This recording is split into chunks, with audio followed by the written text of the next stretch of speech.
लखनऊ में कांशीराम की पुण्यतिथि पर बसपा की शक्ति प्रदर्शन रैली को संबोधित कर मायावती ने अखिलेश पर साधा निशाना। कहा, सत्ता में रहते हैं तो पीडीए की याद नहीं आती। राजनाथ सिंह पहुंचे ऑस्ट्रेलिया के कैनबरा एयरपोर्ट, हुआ भव्य स्वागत। ऑस्ट्रेलिया से रक्षा संबंधों को मजबूत करेगा भारत। बिहार विधानसभा चुनाव को लेकर सरगर्मियां हुई तेज। सीएम नीतीश के आवास पर शुरू जेडीयू की बैठक, उम्मीदवारों को तय करने के लिए रखी गई बैठक। प्रवासी राजस्थानी मीट कार्यक्रम, सूरत पहुंचे सीएम भजनलाल शर्मा। कहा, राजस्थान के प्रवासी जहां गए अपनी खुशबू बिखेरी। पवन के आरोपों पर सबूतों के साथ ज्योति सिंह का करारा जवाब। कहा, राजनीति के चलते मुझे परेशान किया गया।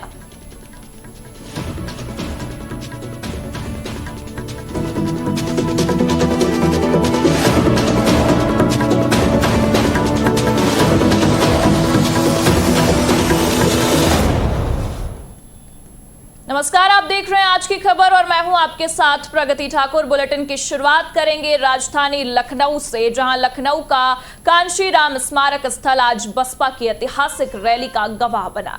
सत्ता से 13 साल दूर और विधानसभा में मात्र एक विधायक के बावजूद बसपा सुप्रीमो मायावती की रैली में जनसैलाब उमड़ पड़ा। जहां भीड़ कल दोपहर से जुटनी शुरू हुई और पूरी रात लोग पहुंचते रहे। बता दें कि ये वही जगह है जहां 9 साल पहले ही बसपा की रैली में अभूतपूर्व भीड़ उमड़ी थी। इस बार का जनसैलाब उससे भी बड़ा माना जा रहा है।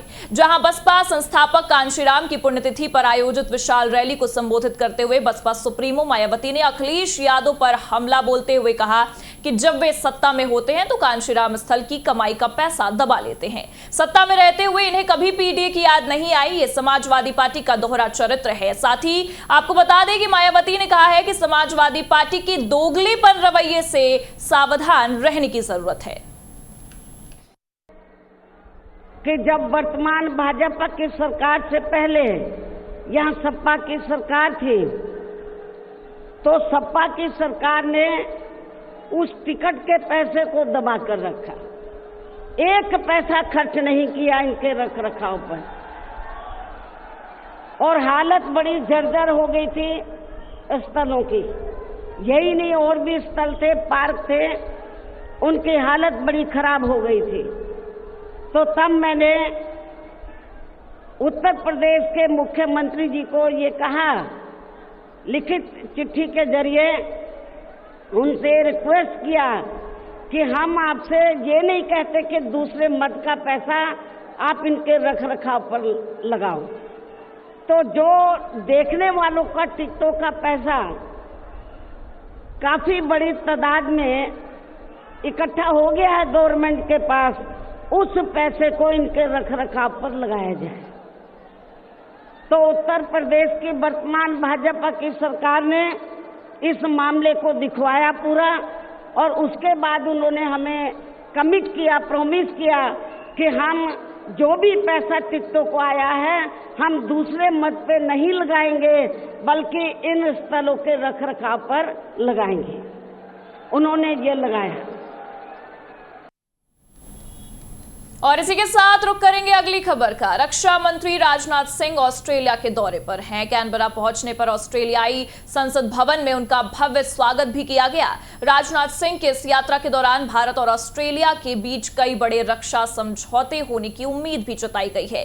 इस यात्रा का उद्देश्य दोनों देशों के बीच रक्षा और रणनीतिक सहयोग को मजबूत करना है। हवाई अड्डे पर राजनाथ सिंह का स्वागत ऑस्ट्रेलिया के सहायक रक्षा मंत्री पीटर खलील और ज्वाइंट ऑपरेशंस के प्रमुख वाइस एडमिरल जस्टिन जोन्स ने किया। भारत इंडो पैसिफिक में ऑस्ट्रेलिया को एक अहम सुरक्षा भागीदार मानता है और भारत और ऑस्ट्रेलिया में रणनीतिक साझेदारी भी है जो लगातार मजबूत हो रही है।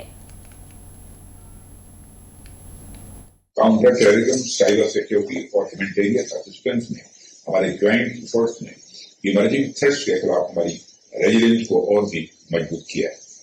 Our joint efforts in counter-terrorism, cyber-security, and humanitarian assistance have enhanced our resilience against emerging threats. Excellency, यह मीटिंग एक ऐसे क्रूशियल जुंक्शन पर हो रही है जब दुनिया प्रोलॉन्ग कॉन्फ्लिक्ट और टेंशन का सामना कर रही है और क्रॉस बॉर्डर टेररिज्म जैसे खतरों से जूझ रही है। और एक्सेलेंसी, भारत अपनी सॉवरेनिटी की रक्षा करते हुए इनके पीसफुल सोल्यूशन खोजने के अपने प्रयासों में पूरी तरह से कमिटेड है। और हम भारत की सिक्योरिटी के प्रमुख मुद्दों पर ऑस्ट्रेलिया के अनवेवरिंग सपोर्ट की भी सराहना करते हैं और मैं आज एक प्रोडक्टिव डिस्कशन की आशा करता हूँ। धन्यवाद। आगामी बिहार विधानसभा चुनाव को लेकर प्रदेश में लगातार सियासी सरगर्मियां तेज हैं। चुनाव की तारीखों की घोषणा के बाद राजनीतिक हलचल भी तेज हो गई है। एनडीए और महागठबंधन दोनों में सीटों के बंटवारे को लेकर अंतिम सहमति अभी नहीं बन पाई है और इसे लेकर पटना से लेकर दिल्ली तक बैठकों का दौर जारी है। इसी कड़ी में आज बिहार में 3 पार्टियों की बैठक हो रही है। जेडीयू की बैठक सीएम नीतीश के आवास पर शुरू हुई। ये बैठक जेडीयू के उम्मीदवारों को तय करने के लिए रखी गई है। माना तो यह भी जा रहा है कि आज सीएम नीतीश उम्मीदवारों के नाम को फाइनल कर लेंगे, तो वहीं दूसरी ओर आगामी बिहार विधानसभा चुनाव से पहले पटना पुलिस ने सुरक्षा कड़ी कर दी है। आगामी चुनाव को मद्देनजर हम लोग यहाँ वाहन चेकिंग मरीन ड्राइव पर जगह जगह लगाए हुए हैं। तो वाहन चेकिंग के क्रम में ही कृष्णा घाट चेक पोस्ट जो पीएमसी के नजदीक है, यहाँ पे एक वाहन से 5 लाख रुपये मिला था, जिसके संबंध में उस पैसे के ट्रांजेक्शन के संबंध में पूछताछ की गई, लेकिन पैसे के संबंध में कोई भी ट्रांजेक्शन का कोई ब्यौरा नहीं दिया गया। इस तत्काल उसे नज़दीकी थाने में भेज दिया गया। उसके बाद नज़दीकी थानों के द्वारा विधिवत सम्मत कार्रवाई की जा रही है। कितने लोग को डिटेन किया गया? पैसे के संबंध में डिटेन 3 आदमी को फिलहाल उसमें थे और 3 आदमी से पूछताछ पैसे के संबंध में की जा रही है। और इसी के साथ बढ़ते हैं अगली खबर की ओर। राजस्थान मुख्यमंत्री भजनलाल शर्मा 10 दिसंबर को होने वाली प्रवासी राजस्थानी मीट को सफल बनाने में हर संभव प्रयास कर रहे हैं। वो प्रवासी राजस्थानियों से मिलकर मीट को सफल बनाने के लिए देश के कोने कोने में बसे प्रवासी राजस्थानियों से मिलकर उनसे मीट का सफल बनाने के लिए एक बैठक भी कर रहे हैं। अब इसे लेकर क्या कुछ तैयारियां हैं, देखिए इस रिपोर्ट में।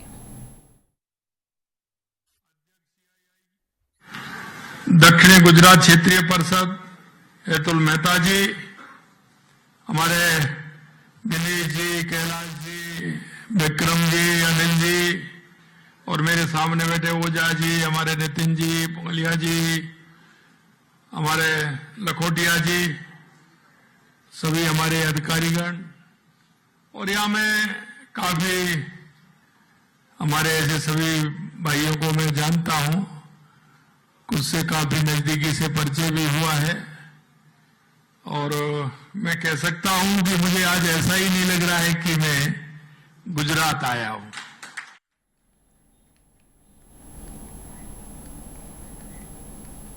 और इसी के साथ रुक करेंगे अगली खबर का। भोजपुरी फिल्म अभिनेता गायक पवन सिंह और उनकी पत्नी के बीच जारी विवाद लगातार सुर्खियों में है, जिसे लेकर पवन सिंह ने उनकी पत्नी के साथ विवाद पर कहा है कि हमारा मामला कोर्ट में 3 से 4 साल से चल रहा है। मार्केट में जो बातें चल रही हैं, ये कौन सा अपनापन है, इसे हम राजनीति ही बोल सकते हैं कि मुझे परेशान किया जा रहा है। तो वहीं आपको बता दें कि पवन सिंह की पत्नी ज्योति सिंह का भी ये कहना है कि अगर वो मुझे अपनी पत्नी के रूप में स्वीकार करते हैं तो मैं आज भी चुनाव लड़ने से इनकार कर दूंगी। आप भी सुनिए क्या कुछ कहा उन्होंने। ये मैंने बोला ना कि ये हमारा मैटर कोर्ट में 3-4 साल से चल रहा है, और ये सब जो भी बातें हैं जो चल रही हैं, जो मार्केट में दुनिया में दिख रही हैं, तो मतलब इससे हम क्या महसूस कर सकते हैं। मैंने बोला ना कि आज ही अपनापन क्यों दिखा। मैं अमित शाह जी से मिल लिया, जेपी नड्डा जी से मिल लिया, धर्मेंद्र प्रधान जी से मिल लिया, विनोद तावड़े जी से मिल लिया, उपेंद्र कुशवाहा जी से मिल लिया। तो ये कौन सा अपनापन है? इसको तो हम राजनीति ही बोल सकते हैं ना। चुनाव को लेके कि इतना आप गिर गई, तो चुनाव को लेके मैं गिरी। मैंने उसके बाद भी एक वो डाला कि पोस्ट डाला कि अगर आप मुझे पत्नी रूप में स्वीकार करते हैं तो मैं आज भी चुनाव लड़ने के लिए मना कर रही हूँ और मैं चुनाव नहीं लड़ूंगी। मैं यहाँ तक भी बोल रही हूँ कि अगर आप मुझे बोलेंगे कि आप अपने परिवार से रिश्ता खत्म कर दीजिए, आपके साथ अगर आप मेरे साथ ये भी कंडीशन रखते हैं कि आप अपने परिवार से नहीं मिलेंगी, आप अपने मायके नहीं जाएंगी, तो मैं वो भी करने के लिए तैयार हूँ। चुनाव नहीं लड़ेंगी, मैं वो भी करने के लिए तैयार हूँ, लेकिन शर्ते कि आप मुझे पत्नी के रूप में स्वीकार करिए तब। और चुनाव की बात तो आप लोग ही बताएं कि 15 साल से पार्टी में स्टार प्रचारक के रूप में पवन जी ने काम किया है। 15 साल में उन्होंने अपने लिए टिकट नहीं, वो खुद के लिए टिकट नहीं ले पाए, तो मैं किस मुंह से जाऊंगी उनसे ये कहने कि आप हमें टिकट दिलाइए भाजपा से। मेरा ये सवाल है कि किस मुंह से आखिर मैं जाऊंगी। पहले वो अपने लिए तो टिकट ले लें, फिर तो वो हमें दिलाएंगे। जो 15 साल में कार्यकर्ता के रूप में काम किए पार्टी में, फिर भी उनको पार्टी के द्वारा टिकट नहीं मिला, तो वो हमें टिकट क्या दिलाएंगे। बिहार विधानसभा चुनाव की तारीखों के ऐलान के बाद से ही प्रदेश में बयानबाजियों का दौर जारी है। इसी कड़ी में जेडीयू नेता राजीव रंजन प्रसाद ने महागठबंधन पर कहा है कि ये ऐसा गठबंधन है जिसमें सबको पता है कि ये गठबंधन ज्यादा समय तक नहीं चलेगा। तो वहीं दूसरी ओर आपको बता दें कि प्रशांत किशोर पर निशाना साधते हुए उन्होंने कहा कि प्रशांत किशोर बिहार की राजनीति में कुछ कर पाने की स्थिति में तो नहीं है। जहां नीतीश कुमार जैसा महानायक बिहार की राजनीति की अगुवाई कर रहा है, तो वहीं प्रशांत किशोर जैसे लोगों के लिए आसान रास्ता बिल्कुल नहीं है। देखिए, दरअसल क्या है, अब ये एक ऐसा गठबंधन है जिन सबको पता है कि ये अलायंस बहुत लंबे समय तक नहीं चलेगा, तो जिसको जितना दबाव बना करके सीटें निकाल लेनी है। मुकेश सहनी जी कब एनडीए में रहेंगे, कब महागठबंधन में रहेंगे, कांग्रेस को कुछ समझ ही नहीं रहे हैं, बोल रहे हैं कांग्रेस का वजूद ही नहीं है। मेरी अब तो ये कांग्रेस को देखना चाहिए। अगर इतना अपमान उनका हो रहा है तो उन्हें गठबंधन से रिश्ता तोड़ लेना चाहिए। दरअसल कांग्रेस को अगर 90 के बाद उत्तरोत्तर पतन अगर कांग्रेस का हुआ है तो उन्हें जरूर ये समझना होगा कि इसके लिए जवाबदेह लालू जी और तेजस्वी यादव हैं। और अब जिस तरह से तेजस्वी यादव के इशारे पर ही उनको अपमानित करने का काम मुकेश सहनी कर रहे हैं, नहीं तो उनकी खुद की वक़्त नहीं है कि कांग्रेस जैसी पार्टी को लगातार वो जिस तरह से बार बार एक कमजोर पार्टी साबित करने की कोशिश कर रहे हैं, वो आसान मसला नहीं है। इसलिए जरूर मैं तो कहूँगा कि कांग्रेस के अंदर अगर आत्मसम्मान है तो उन्हें फैसला करना चाहिए। आगामी चुनावों को लेकर सियासी बयानबाजियों का दौर शुरू हो चुका है। आपको बता दें कि बिहार विधानसभा चुनाव और राजस्थान की अंता विधानसभा सीट पर उपचुनाव को लेकर कांग्रेस नेता सचिन पायलट का भी बयान निकलकर सामने आया है। उन्होंने क्या कुछ कहा है, आइए आपको सुनवाते हैं। चुनाव बिहार में भी हैं और देश में कई जगह उपचुनाव भी होंगे, राजस्थान में भी होगा, और मुझे पूरा विश्वास है कि तमाम कांग्रेस कार्यकर्ता मजबूती से चुनाव लड़ेंगे। और इन 1.25 साल में भाजपा सरकार ने जो जनता का विश्वास तोड़ा है उसका बदला जनता लेगी। इन 1.25 साल के अंदर भाजपा की सरकार बनने के बाद हर क्षेत्र में ये सरकार विफल रही है। आए दिन त्रासदी भी हो रही है, चाहे अतिवृष्टि होती बारिश की तो जनता को राहत नहीं मिल पाती है, हॉस्पिटल में आग लग रही है, टैंकर्स एक्सप्लोड कर रहे हैं, बच्चे दवाई पी के शिशुओं की मौत हो रही है, झालावाड़ में छत गिर गई, वहाँ बच्चों की मौत हो रही है। तो प्रशासन, गवर्नेंस और जो सरकार का इकबाल होता है वो बहुत जल्दी ख़त्म हो गया। जनता के सभी अरमान धराशायी हैं, इसलिए इस उपचुनाव के अंदर भी जनता सरकार को आईना दिखाएगी। और इसी के साथ रुक करेंगे अगली खबर का। पश्चिम बंगाल के उत्तर बंगाल में भाजपा नेताओं पर हुए हमले के मामले में राजनीति अब तेज होती नजर आ रही है। भाजपा नेता दिलीप घोष ने टीएमसी नेता कुणाल घोष के बयान पर निशाना साध दिया है। क्या कुछ कहा उन्होंने, आइए आपको सुनवाते हैं। ये तो पता चल गया चुनाव में किसके ऊपर नाराज है, नाराज किसके ऊपर पता चलता है। तो इतना बड़ा दुर्घटना होने के बाद भी टीएमसी का कोई नेता नहीं पहुंचता है वहाँ। जो सरकार में है, जिनकी जिम्मेदारी है लोगों की सुरक्षा देना, वहाँ राहत देना, चीफ मिनिस्टर 2 दिन के 3 दिन के बाद जाती हैं और उसके पहले हमारे एमएलए एमपी वहाँ पहुँच जाते हैं। और जहाँ पीड़ित है लोग, आदिवासी समाज वहाँ जंगल में बैठा हुआ है, उनको मिलने गए थे। हमारे 2 आदिवासी एमपी थे, मनोज टिग्गा और माननीय खगन मुर्मू, और वही आदिवासी एमपी के ऊपर अटैक हुआ। किसने? बांग्लादेशी घुसपैठिया लोग जो टीएमसी के देख रेख में वहां बैठे हुआ कब्जा करके इन्हीं से कराया जा रहा है। इन लोग कोई पीड़ित नहीं है, यहाँ कोई बाढ़ नहीं था। बाढ़ पीड़ितों का सेवा करके, आहत करके जब आ रहे थे हमारे ऊपर तब हमला हुआ। तो यहाँ बैठ कर स्टेटमेंटबाजी करना टीएमसी के नेताओं का और वहां जाके काम करना, वो नहीं चाहते हैं कि वहां जाए हमारे लोग, मीडिया जाए, एक्सपोज हो किस भयंकर परिस्थिति में रो रहे हैं, कितना नुकसान हुआ है और सरकार कितना विफल है ये सब करने में, ये एक्सपोज ना हो, इसीलिए हमारे लोगों का ऊपर इस प्रकार आक्रमण हो रहा है। करवा चौथ पर्व को लेकर महिलाओं में उत्साह देखा जा रहा है। इसी सिलसिले में आपको बता दें कि दिल्ली की मुख्यमंत्री रेखा गुप्ता ने स्वर्ण जयंती पार्क रोहिणी में करवा चौथ कार्यक्रम में हिस्सा लिया। इस मौके पर मीडिया से भी उन्होंने बातचीत की है और जो कामकाज चल रहा है उसे लेकर भी जानकारी दी है। क्या कुछ कहा उन्होंने, आइए आपको सुनवाते हैं। काम पूरा करना मेरा काम है। दिल्ली वालों का दिल खुश हो, हमारी ये दिल्ली आगे बढ़े।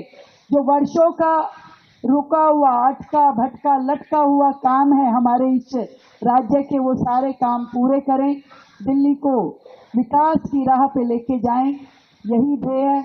और आप सबका आशीर्वाद मेरे साथ है तो मुझे मालूम है कि निश्चित रूप में मेरा जो लक्ष्य है इस राज्य को आगे लेके जाने का, स्वच्छ सुंदर हरा भरा विकसित बनाने का और दिल्ली के दिल की इच्छाओं को पूरा करने का, इसे निश्चित रूप में हम पूरा करेंगे। इसी के साथ बढ़ते हैं अगली खबर की ओर। बहुजन समाज पार्टी की मुखिया और उत्तर प्रदेश की 4 बार की मुख्यमंत्री मायावती ने मंगलवार को लखनऊ में बसपा संस्थापक कांशीराम के परिनिर्वाण दिवस पर आयोजित विशाल रैली को संबोधित किया और समाजवादी पार्टी पर भी जमकर निशाना साधा। इस दौरान वहीं आपको बता दें कि उत्तर प्रदेश कांग्रेस अध्यक्ष अजय राय के दिए हुए बयानों पर भाजपा सांसद कोंडा विश्वेश्वर रेड्डी ने विरोध करते हुए बयानबाजियां की है। क्या कुछ कहा है, आइए आपको सुनवाते हैं। Politics. I'm from Telangana, but of course there are some great leaders from UP, and of course Kanshiramji everybody knows. But we have to remember he's a great ideologue. He is not a. His ideology that was implemented and gone to the people by winning the elections was Mayawati ji. So Mayawati is the political force. He is the ideological force behind her, and. I don't think anyone needs to sit in anybody's lap. He's an independent person implementing the ideology of Kanshiramji. Gujarat के कई प्रमुख क्षेत्रों में बढ़ते अतिक्रमण पर लगाम लगाने के लिए नगर निगम ने बृहस्पतिवार को पुलिस के सहयोग से एक बड़ा अभियान चलाया है। इस दौरान मौके पर मौजूद गांधीनगर के एसपी रवि तेजा वासम सेट्टी ने बताया कि 186 अवैध निर्माणों की पहचान की गई थी। उनके खिलाफ अतिक्रमण हटाने की कार्रवाई भी की जा रही है। पिछले 10 दिन में इन 186 अवैध निर्माणों की पहचान करके नोटिस तक जारी किए गए थे और उसके बाद आज ये कार्रवाई पुलिस और पूरा सरकारी तंत्र मिलकर कर रहा है। इसमें से ऐसे कई लोगों के खिलाफ मामले दर्ज हैं। आज अलग अलग विभागों के 1000 के आसपास अधिकारी और कर्मचारी बंदोबस्त में तैनात हैं। आज सुबह से लगभग 186 इलीगल स्ट्रक्चर्स आइडेंटिफाई जो किया गया था उसका डेमोलिशन की कार्यवाही चल रहा है। ये 186 स्ट्रक्चर्स जो है लगभग पिछले 10 दिन में आइडेंटिफाई करके फिर इसको नोटिसेस दिया गया। उसके बाद आज सुबह डेमोलिशन की कार्यवाही पुलिस एंड पूरा सरकारी तंत्र मिलकर कर रहे हैं। इसमें से ऐसा स्ट्रक्चर्स है जो 50 लोग के आसपास अपने जो गुनाह दाखिल हुआ था 10 दिन पहले उसमें आरोपी है। 31 लोग ऐसा है जिसका कोई ना कोई रिश्तेदार या कोई बेटा इसमें गुनाह में शामिल है। ऐसा स्ट्रक्चर्स आइडेंटिफाई करके इसके खिलाफ कार्यवाही किया जा रहा है। और इसी के साथ फिलहाल के लिए इस बुलेटिन में इतना ही। देश दुनिया की तमाम बड़ी खबरों के लिए आप देखते रहिए आज की खबर।